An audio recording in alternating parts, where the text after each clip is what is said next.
Passive voice is an area that confuses many people, and it really doesn't need to. It's not that difficult.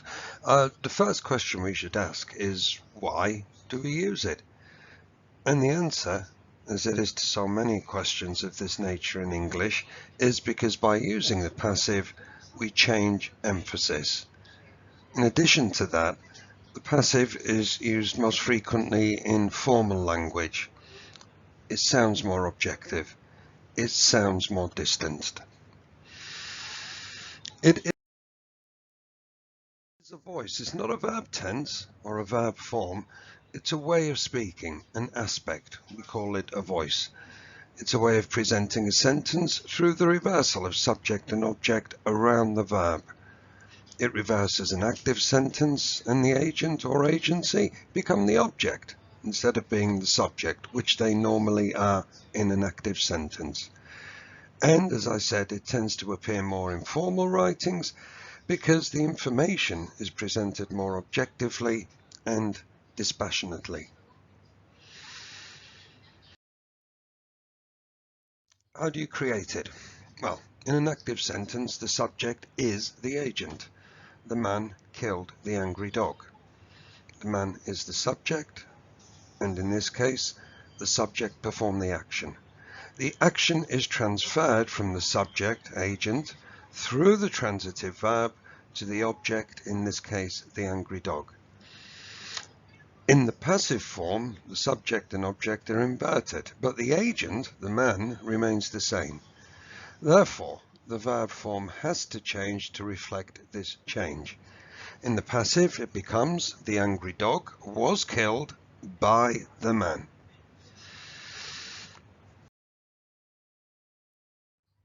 The former object, the angry dog, now becomes the subject, and the former subject now becomes the object, but is still the agent and has to be introduced with the word by. The verb itself is composed of the verb to be, which carries the tense, and the past participle of the main verb.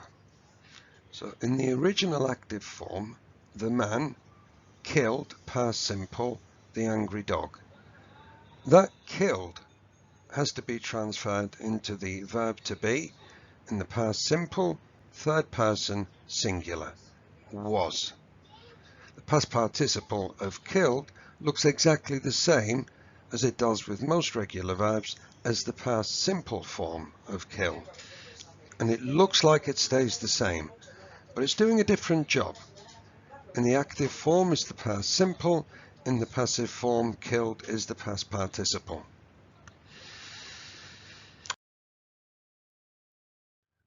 Passive voice can only be created out of the active if the verb is transitive. He walked to the beach yesterday can't be rendered in a passive voice because walked is being used intransitively. To the beach yesterday is a verb complement, it's not an object. But you can contrast that with my dog is walked every night, where the verb is actually transitive in this case, and it has an object, the dog. So, I walked the dog every night, or I walk the dog every night, can be changed into my dog is walked every night. Walked is being used transitively. There can be two objects in the active sentence. For example, Elena lent the book, direct object, to Judith, indirect object. And either of those can become the new subject in the passive form. The book was lent to Judith by Elena. Judith was lent the book by Elena. The verb form is the same, was lent. The agency is the same, by Elena. But we've now got two different subjects depending on whether we collect the indirect object, Judith, or the direct object, the book. So which one do we choose? Well, it depends on what we want to emphasize, the book or Judith. Imagine these as answers to questions. Where's the book? The book was lent to Judith by Elena. Who's got the book? Judith was lent the book by Elena. Agency and instrument. Agency is introduced with the word by. Instrument is introduced by the word with. The angry dog was killed by the man with a gun.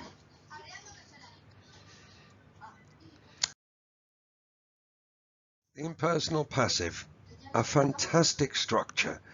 It's used to give general opinion or something which is generally believed in the present about the present, or the past about the past, or in the present about the past. First of all, we need to separate the opinion from the situation. The opinion is expressed with a passive reporting verb. The situation is expressed with an infinitive. So for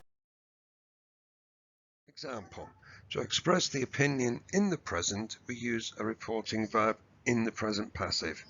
It is said, it is thought, it is believed, it is held. Or we can even use the object of the belief as the subject. Messi is said, Messi is thought, Messi is believed. Next, we need to express the situation, or that which is believed about Messi. For example, if it's a simple present-day belief, we use the simple infinitive. Messi is believed to be the best footballer in the world. This sentence expresses a present-day belief about a present-day real person. What about expressing a general belief about someone no longer alive? Picasso is believed to have been the greatest artist of the 20th century. He's no longer alive, so we can't use the simple infinitive. We use what's called the perfect infinitive. We create it by using to plus have plus a past participle. However, because we say is believed, the belief is still held, the belief is still believed.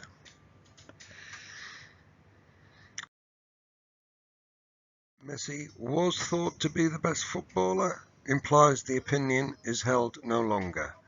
Picasso was thought to have been the greatest artist implies the opinion is held no longer. We're playing with the form of the verb to be in the passive reporting verb. This is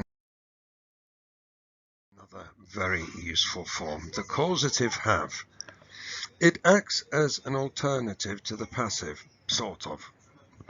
We could say, my hair is being cut next Tuesday.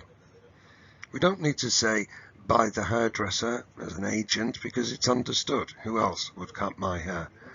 Or we can say, I'm having or getting my hair cut next Tuesday. Again, no agent is mentioned, it's understood. But we don't have a passive now. We're using the causative have, or less formally, getting instead of having. In other words, the causative have or the causative get are ways of expressing something which is done for us by another. I am painting the room this week means I'm going to be using brushes and paints to paint the room. I'm having or getting the room painted this week means someone else is doing the job. You need the subject, you need the verb to have conjugated correctly, you need an object, and you need the past participle. He will have, future simple, the car, object, repaired, past participle. So we use the causative have, or less formally the causative get, when something is done for us at our request, whether it's paid for or not. Strangely enough, we use exactly the same structure when something happens to us or something we own that's not desired or requested. I had my watch repaired last week. This was something I requested and wanted. I had my watch stolen last week. Obviously something I didn't want. English grammar uses exactly the same structure for both, whether the result is desired or not.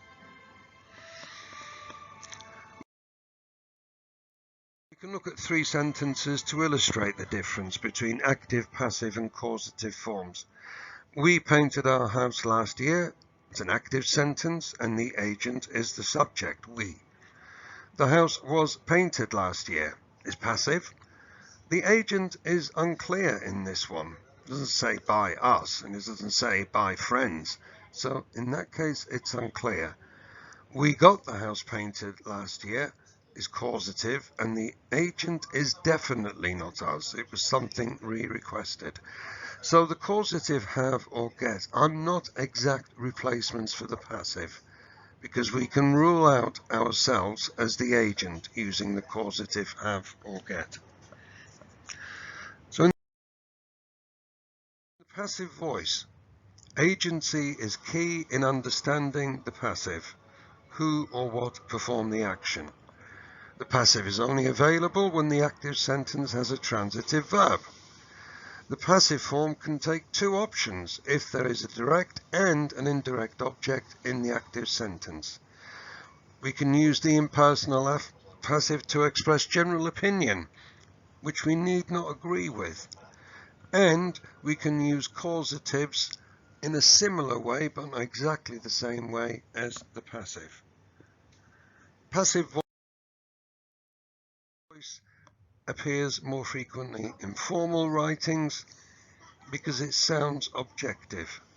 It sounds much more objective to say it is believed that or he is believed to be rather than say people believe he is. The passive appears in more formal documents and speech, sounds objective, sounds distanced, sounds dispassionate, but it's not difficult to use. Practice, as usual, makes perfect.